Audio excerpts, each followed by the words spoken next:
ஒரு அழகான காட்டில் முயலும் மானும் நல்ல நண்பர்களாக வாழ்ந்து வந்தார்கள்.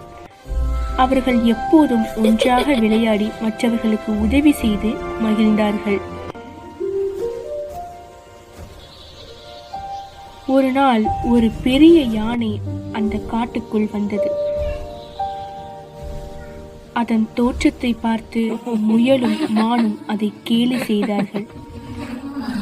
யானையின் மனம் மிகவும் காயமடைந்தது.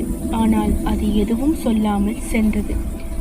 ஒரு நாள் முயலும் மானும் ஒருவருக்கொருவர் சண்டையிட்டு பிரிந்தனர்.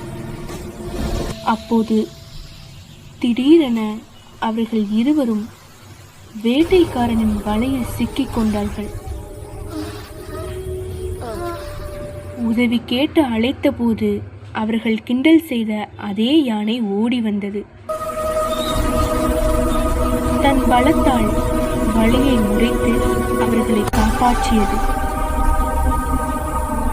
அப்போதுதான் அவர்கள் உணர்ந்தார்கள், உண்மையான நட்பு தோற்றத்தில் இல்லை, நல்ல மனதில்தான் இருக்கிறது என்று.